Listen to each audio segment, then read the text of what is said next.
Hello दोस्तों, नमस्कार। राजनीति विज्ञान विषय से संबंधित 1000 प्रश्नोत्तरी की सीरीज में हमारे 200 क्वेश्चन कंप्लीट हो गए थे। तो आज हम 201 से स्टार्ट करेंगे। उससे पहले प्लीज़ आप लोग वीडियो को लाइक कीजिए, शेयर कीजिए, सब्सक्राइब कीजिए। तो चलिए स्टार्ट करते हैं। आज का जो पहला क्वेश्चन है, 74वां संविधान संशोधन किससे संबंधित है? तो 74th जो अमेंडमेंट था वो था नगरीय स्थानीय स्वशासन, यानी बी यहाँ पे राइट आंसर हो जाएगा। नेक्स्ट क्वेश्चन की बात करेंगे, संविधान की 11वीं सूची किससे संबंधित है? तो 11th शेड्यूल जो है हमारा पंचायती राज, यानी ए यहाँ पे राइट आंसर हो जाएगा। अगला है हमारा, संविधान की 12वीं अनुसूची का संबंध किससे है? तो 12वीं अनुसूची जो है हमारी नगरीय स्वशासन, ठीक है, ए यहाँ पे इसका राइट आंसर हो जाएगा। अगला क्वेश्चन है, प्रभु जाति की अवधारणा किसने प्रतिपादित की थी? तो स्टेटमेंट है कि प्रभु जाति की अवधारणा का जो प्रतिपादन किया था वो किसके द्वारा किया गया था? तो यहाँ पे जो प्रभु जाति की अवधारणा का संबंध है वो एम.एन. श्रीनिवासन, ठीक है, एम.एन. श्रीनिवास, यहाँ पे बी इसका राइट आंसर हो जाएगा। नेक्स्ट क्वेश्चन की बात करेंगे, सामाजिक संघर्ष के प्रकार या फिर परिणाम किस सामाजिक शास्त्री ने सर्वप्रथम प्रतिपादित किया था? तो सामाजिक संघर्ष की बात करते हैं लेविस ए कोजर, ठीक है, लेविस ए कोजर के द्वारा सामाजिक संघर्ष के प्रकार या फिर परिणाम किस सामाजिक शास्त्री ने सर्वप्रथम प्रतिपादित किए थे? तो लेविस ए कोजर यहाँ पे राइट आंसर हो जाएगा, यानी बी। नेक्स्ट क्वेश्चन की बात करेंगे, बिहार पंचायत अधिनियम किस वर्ष पारित हुआ था?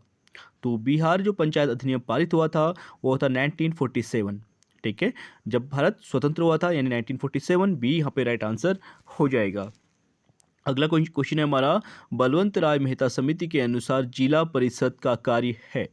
आपको पता है बलवंत राय जो कमेटी थी 1956 में आई थी, उसने 3 क्षेत्रों पर कार्य करने की बात की थी। तो उसके अनुसार, जो समिति के अनुसार जिला परिषद का कार्य था केवल तालमेल और परिवीक्षण के लिए बोला था, तो इसलिए यहाँ पे ए राइट आंसर हो जाएगा। अगला है हमारा, पंचायती राज के पुनरोदय की दृष्टि से किस राज्य का मॉडल जो है सबसे अधिक महत्वपूर्ण माना जाता है? तो पंचायती राज के पुनरोदय की दृष्टि से बात करेंगे तो कर्नाटक राज्य का जो मॉडल है सबसे महत्वपूर्ण माना जाता है, यहाँ पे बी इसका राइट आंसर हो जाएगा। अगले क्वेश्चन की बात करेंगे, नए विकासशील नगर के लिए निम्नलिखित में से किसकी स्थापना की जाती है? तो नए विकासशील नगर की बात करेंगे तो उसके लिए अनुसूचित क्षेत्र या फिर समितियों की स्थापना की जाती है, डी इसका राइट आंसर हो जाएगा। अगला है हमारा, लोकल फाइनेंस इंक्वायरी कमेटी में नगरपालिकाओं की आय बढ़ाने के लिए किस वर्ष सुझाव दिया था? तो लोकल फाइनेंस इंक्वायरी कमेटी ने नगरपालिकाओं की जो इनकम जो है बढ़ाने के लिए सुझाव जो दिया था वो 1951 में दिया था, यानी सी यहाँ पे राइट आंसर हो जाएगा। अगला है हमारा, 74वें संशोधन के अनुसार महानगर क्षेत्र किसे कहा गया है? तो 74वें संशोधन की बात करेंगे तो महानगर क्षेत्र के लिए जो है जिसकी जनसंख्या 10 लाख या फिर उससे अधिक होती है उसे महानगर का दर्जा प्रदान किया जाता है, तो सी यहाँ पे राइट आंसर हो जाएगा। अगले क्वेश्चन की बात करेंगे, भारत में कलेक्टर जो पद की रचना किसने की थी? ठीक है, तो कलेक्टर जो पद की रचना की थी वो वॉरेन हेस्टिंग्स के द्वारा की गई थी, बी यहाँ पे राइट आंसर हो जाएगा। अगला है हमारा, मैक्स वेबर एक समाजशास्त्री माना जाता है, वह था, तो मैक्स वेबर जो है समाजशास्त्री थे लेकिन कहाँ के थे? मूल निवास जो था उनका जर्मनी, यहाँ पे ए इसका राइट आंसर हो जाएगा। मोस्ट इंपोर्टेंट क्वेश्चन है, और यहाँ पे जो है आपके राजनीतिक विचारक, ठीक है, पाश्चात्य विचारक, भारतीय राजनीतिक विचारों की बात करें या पाश्चात्य, या फिर आपका तुलनात्मक राजनीति की बात करें, या फिर इंटरनेशनल रिलेशन अंतर्राष्ट्रीय संबंधों की बात करें, या फिर लोक प्रशासन पब्लिक एक्ट की बात करें, तो सभी से संबंधित क्वेश्चनों को एनालिसिस किया जा रहा है, मोस्ट इंपोर्टेंट स्पेशली आरपीएससी और यूपी टीएचजीटी के लिए। अगले क्वेश्चन की बात करेंगे, नौकरशाही में तकनीकों का प्रयोग जो है तथा व्यवहार की विश्वसनीयता के कारण कौन सा निष्कर्ष सामने आता है? तो नौकरशाही में तकनीकों का प्रयोग और व्यवहार की विश्वसनीयता के कारण जो है कौन सा निष्कर्ष सामने आता है? तो यहाँ पे उपयुक्त सभी, ऑल ऑफ दीज, यहाँ पे डी इसका राइट आंसर हो जाएगा, यानी निर्णयन तकनीकों में वर्गीकृत वृद्धि और व्यक्तिगत संबंधों के मूल्यों में कमी और संगठन के नियमों का आंतरिकीकरण, तो ए बी सी यहाँ पे तीनों राइट हो जाएगा। एक बार सभी लोग, आप लोग प्लीज़ वीडियो को लाइक और शेयर जरूर करें। अगले क्वेश्चन की बात करेंगे, नौकरशाही पर वेबर के विचारों से संबंधित निम्नलिखित कथनों में से कौन सा एक सही नहीं है। तो यहाँ पर राइट जो नहीं है वो पूछा गया है। तो आप देख सकते हैं यह युक्ति संगत कार्यकुशलता को बढ़ाती है, बिल्कुल राइट है। यह क्रिया की निरंतरता के लिए प्रावधान करती है, तो यहाँ पे ये भी राइट है। अगला है यह नियक्तिकरण को लादती है, ये भी राइट हो जाएगा। और डी है यह प्राधिकार के विकेंद्रीकरण को प्रोत्साहित करती है, तो बिल्कुल रॉन्ग स्टेटमेंट है। तो यहाँ पे डी रॉन्ग हो जाएगा, क्योंकि यह प्राधिकार के विकेंद्रीकरण की बात कर रहा है, को प्रोत्साहित करती है, न विकेंद्रीकरण को नहीं, केंद्रीकरण को प्रोत्साहित करती है, इसलिए ये रॉन्ग हो जाएगा। अगला क्वेश्चन है हमारा, नौकरशाही की दुष्क्रियात्मक पहलुओं को उजागर करने वाले विद्वान थे। तो नौकरशाही की जो दुष्क्रियात्मक पहलू हैं उनको उजागर करने वाले विद्वान थे आपके उपयुक्त सभी। ठीक है, ऑल ऑफ दीज, यानी डी यहाँ पे राइट आंसर हो जाएगा। जैसे बात करेंगे रोल्फ पी हेमेटस, मर्टन हो गए, माइकल क्रोजियर हो गए, ये तीनों के द्वारा नौकरशाही के जो दुष्क्रियात्मक परिणाम थे पहलुओं को उजागर किया था। अगला क्वेश्चन हमारा, भारत में एक सिविल सेवक को जो राजनीतिक अधिकार मिले हुए हैं उससे प्रतिबंधित नहीं करेंगे, किसके माध्यम से? राष्ट्रीय और राज्य स्तरीय चुनाव में मतदान करने से। ठीक है, ए इसका राइट आंसर हो जाएगा। बाकी एक राजनीतिक दृष्टिकोण की अभिव्यक्ति से कर सकते हैं, किसी राजनीतिक आंदोलन में भाग लेने से कर सकते हैं, तो ए बिल्कुल यहाँ पे प्रतिबंधित नहीं करेंगे, ए राइट यहाँ पे हो जाएगा। अगला है हमारा, निम्नलिखित में से कौन सा वक्तव्य सही नहीं है। तो राइट जो नहीं है वो पूछा गया है। तो आप लोग देख सकते हैं, कैरियर उन्मुखी लोक सेवा के नैतिक मापदंड नहीं हो सकते, पहला ही बिल्कुल रॉन्ग हो जाएगा, तो बिल्कुल रॉन्ग है यहाँ पे, ए इसका राइट आंसर हो जाएगा। बाकी तीनों स्टेटमेंट सही हैं। भारत में सन 1965 में केंद्रीय सिविल सेवा के आचरण के नियम बनाए गए थे, और प्लेटो का जो दार्शनिक राज्य का अन्वेषक न्यायी और संयमी होता है, और यूनानी विचारक जो है राज्य को नीति से अलग नहीं समझते थे। अगले क्वेश्चन की बात करेंगे, संघ एवं राज्यों के लेखों को जिस रूप में रखा जाएगा इसका निर्धारण होगा। तो संघ और राज्यों के लेखों को जिस रूप में रखा जाएगा उसका निर्धारण जो है नियंत्रक एवं महालेखा परीक्षक के द्वारा राष्ट्रपति के अनुमोदन से किया जाएगा, तो ए यहाँ पे राइट आंसर हो जाएगा। ये 1000 क्वेश्चनों की श्रेणी है, इसमें हम ज़्यादा एक्सप्लेनेशन ना करके अधिक से अधिक क्वेश्चनों को सॉल्व करने की कोशिश करेंगे। अगला क्वेश्चन है हमारा, किस अनुच्छेद के तहत धर्म के आधार पर निर्वाचन क्षेत्रों को समाप्त किया गया है। तो वो आर्टिकल है आपका आर्टिकल 325, मोस्ट इंपोर्टेंट। ठीक है, अनुच्छेद 325 यहाँ पर राइट आंसर हो जाएगा। अगले क्वेश्चन की बात करेंगे, अगस्त 2011 में अन्ना हजारे का आंदोलन किस विधेयक को लेकर था। तो आपको पता है अन्ना हजारे का जो आंदोलन था वो जन लोकपाल के लिए था, सी यहाँ पे राइट आंसर हो जाएगा। अगले क्वेश्चन की बात करेंगे, भारत सरकार द्वारा संथानम समिति की नियुक्ति कब हुई थी। मोस्ट इंपोर्टेंट कमेटी जो करप्शन के लिए लाई गई थी। ठीक है, तो संथानम कमेटी जो थी वो 1962 में लाई गई थी। ठीक है, इसके 2 साल के बाद जो सतर्कता आयोग भी बनाया गया था, सेंट्रल विजिलेंस कमीशन, तो सी यहाँ पे राइट आंसर हो जाएगा। अगले क्वेश्चन की बात करेंगे, भारत में विभिन्न मंत्रालयों से संबंध सलाहकार समितियों का गठन कौन करता है। तो भारत में जो विभिन्न मंत्रालय हैं उनसे संबंध सलाहकार समितियों का गठन जो है संसदीय कार्य मंत्रालय के द्वारा किया जाता है। ठीक है, ए यहाँ पे राइट आंसर हो जाएगा। अगला है हमारा, लोकायुक्त अधिनियम बनाने वाला पहला राज्य कौन सा था। तो लोकायुक्त जो बनाने वाला, most important question TGT PGT दोनों में पूछा गया है, तो लोकायुक्त अधिनियम बनाने वाला जो राज्य था वो सबसे पहला था ओडिशा। ठीक है, ए यहाँ पे राइट आंसर हो जाएगा। अगले क्वेश्चन की बात करेंगे, संसद सदस्यों को विभिन्न मंत्रालयों की परिषदों, बोर्डों, आयोगों आदि में सरकार की ओर से कौन नामित करता है। तो नामित करने की बात यहाँ पे संसदीय कार्य मंत्रालय।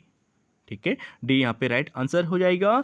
अगले क्वेश्चन की बात करेंगे, भारत में केंद्र सरकार में मंत्रालयों का गठन कौन करता है। तो भारत में जो केंद्र सरकार के मंत्रालयों का गठन जो है किसके द्वारा किया जाता है, गठन की बात कर रहा है, तो इसका राइट आंसर हो जाएगा आपका सी, प्रधानमंत्री की सलाह पर राष्ट्रपति के द्वारा। अगला क्वेश्चन है, अनहैप्पी इंडिया किसने लिखी थी। मोस्ट इंपोर्टेंट क्वेश्चन है, तो अनहैप्पी जो इंडिया लिखी थी लाला लाजपत राय के द्वारा लिखी गई थी, सी यहाँ पे, बी यहाँ पे इसका राइट आंसर हो जाएगा। नेक्स्ट क्वेश्चन की बात करेंगे, कम्युनल अवार्ड का उद्देश्य क्या था। तो कम्युनल अवार्ड की बात करेंगे वो था सांप्रदायिकता की भावना बढ़ाना। ठीक है, बी यहाँ पे राइट आंसर हो जाएगा। अगला है हमारा grand old man of the India किसे कहा जाता है, यानी भारत का वयोवृद्ध पुरुष, तो इसे कहा जाता है दादा भाई नौरोजी, यानी बी इसका राइट आंसर हो जाएगा। नेक्स्ट क्वेश्चन की बात करेंगे, कैबिनेट मिशन ने कितने सदस्यों वाली संविधान सभा का सुझाव दिया था, तो कैबिनेट मिशन की बात करेंगे तो उन्होंने 389 संविधान सभा का सुझाव दिया था, तो बी इसका राइट आंसर हो जाएगा।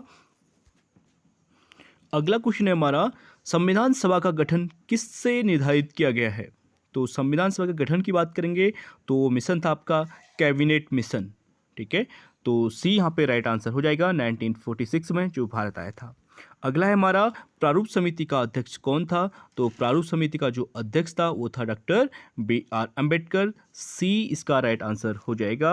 अगला क्वेश्चन है, झंडा समिति, मोस्ट इंपोर्टेंट, फ्लैग कमेटी की बात कर रहा है, तो झंडा समिति का अध्यक्ष किसे बनाया गया था, वो थे सी राजगोपालाचारी, सी इसका राइट आंसर हो जाएगा। अगले क्वेश्चन की बात करेंगे, वंदे मातरम की रचना किसके द्वारा की गई थी, तो वंदे मातरम जो लिखा गया था वो बंकिम चंद्र चटर्जी के द्वारा लिखा गया था, यानी ए इसका राइट आंसर हो जाएगा। अगला है, राज्य के संबंध में सर्वप्रथम व्यवस्थित वर्गीकरण किसके द्वारा किया गया, तो राज्यों के संबंध में सर्वप्रथम व्यवस्थित वर्गीकरण जो किया गया था वो अरिस्टोटल यानी अरस्तु के द्वारा किया गया था, जिन्होंने 158 संविधानों का विस्तृत एक्सप्लेनेशन किया था, तो ए इसका राइट आंसर हो जाएगा। नेक्स्ट क्वेश्चन की बात करेंगे, दबाव समूह को तृतीय सदन का नाम किसने दिया था, मोस्ट इंपोर्टेंट, तो दबाव समूह, ठीक है, प्रेशर ग्रुप की बात कर रहा है, तो दबाव समूह की बात करें तो तृतीय सदन उसे कहा था फाइनर के द्वारा, बी यहाँ पे राइट आंसर हो जाएगा।